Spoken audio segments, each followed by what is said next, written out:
What we're going to be looking at now is having the band start a different amount of pipes at a given time.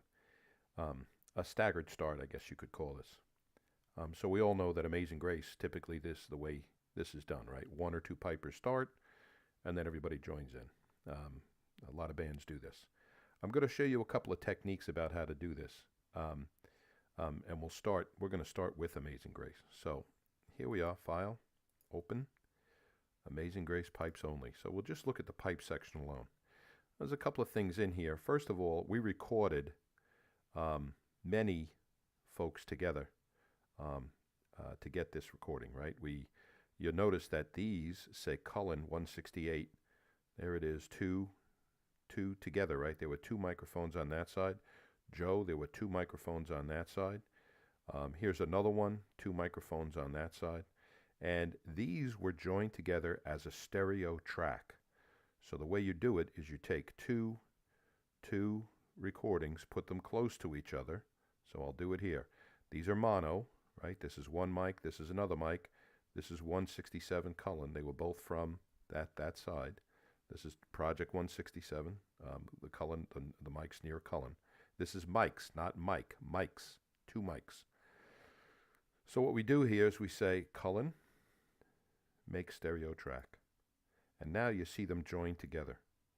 And what this does is it actually, I'm going to Control Z, it actually separates them into left and right. But because they're mono here, because we want to hear Cullen by himself, right? What we've done is we've taken him, separated him to his own track, and we've pushed him off to the left side using pan. Okay? And the reason for doing this is I want to keep his volume up high when we start so that you can hear it. But then later on, once everybody joins, here's everybody joining, we want to take his volume and crank it down. Now, I could go in and just use amplify and knock it down, but if I wanted to fix it, I would have a problem.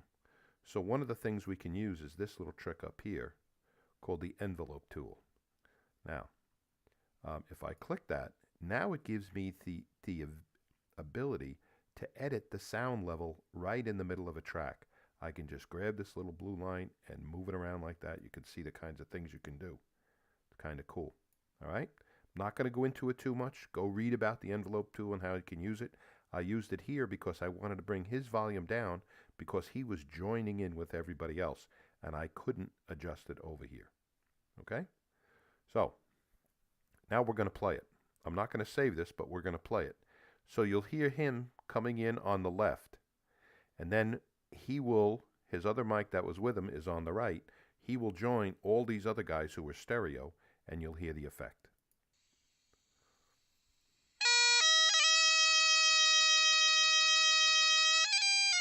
Got the idea?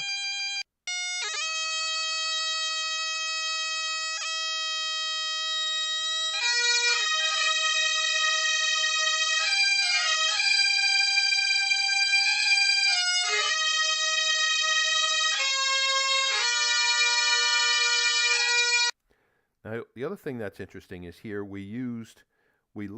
I liked the idea of putting the seconds off to one side so people could get a sense of space. So over here, you'll hear that.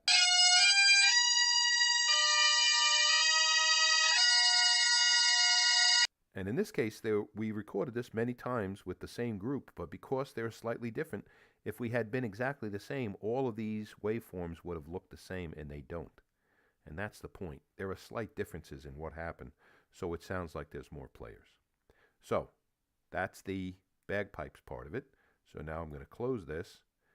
Now what we would have done, in fact what we did, I'm not going to save the changes, is we would have come in here, I would have saved this with EQ, equalization on the pipes, then I would have generated a wave file from it, and then I would have taken that and I would say, all right, now let me take that and mix it in with my drones and drums. So that would have been here, right?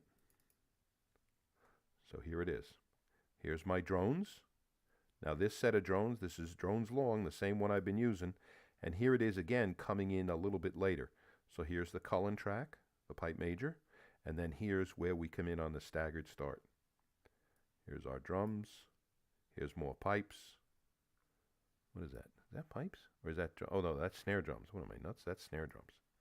Yeah, that's snare drums. And notice I keep tracks down here. If I want to mess around with these, I can, but I make copies of them and put them down here before I do that. So I'm sorry. These are snare drummers, and there's my bass drum. This bass drummer, see how small it is?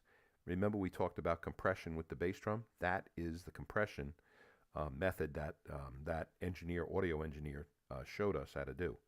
Right? That's the bass drum. All the levels are equal, so I don't have to worry about that guy messing up my. You notice here, this is what it was raw. See all these different levels?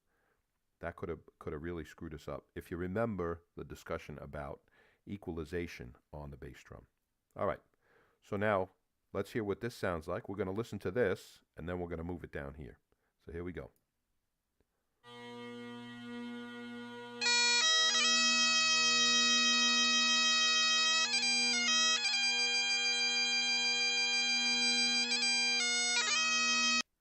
So what you can see is I've shifted those drones all the way to the left.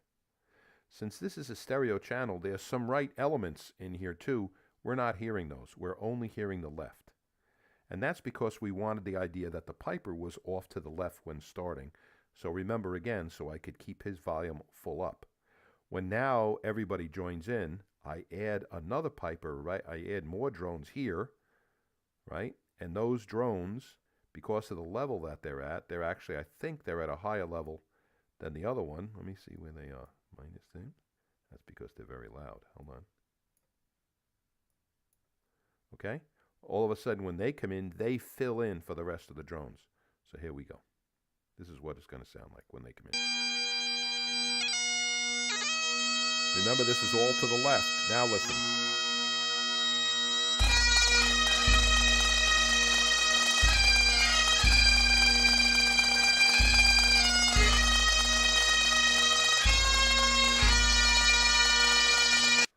Okay, so that's one set of staggered start. Let's go look at another one.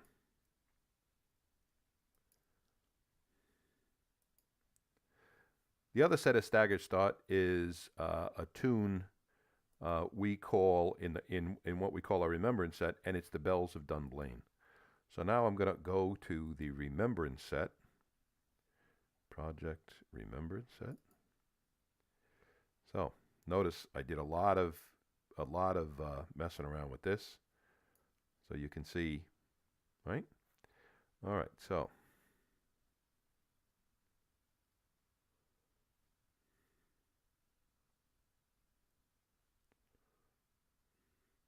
you notice that I was doing a lot of experimentation, better seconds. Here we are here, so we had to go in and make changes, right?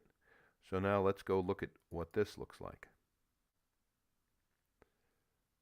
Now, this is complicated. There's a whole bunch of stuff going on here. Let's come all the way down to the end. So here's all my pipes. Drones, drones, drones. Bells, bells, bells. Right? Here's pipes. Pipes. More pipes. Here's the dawning of the day. This tune is played, and then the dawning of the day follows it. So there it is. Here's bells snare. Here's dawning snare. Right? All right. So this is also a mixed tempo. So here's our bells, right? Here's our bells, and here's the crossfade sound into the other track over here. So now let's hear what it sounds like.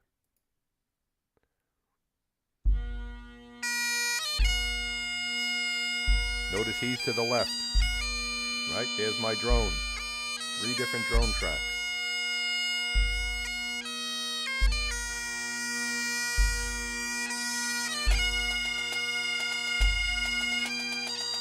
He's pushed to the right. This guy is pushed to the right to fill in with the other guy. Right? Here's everybody else coming in.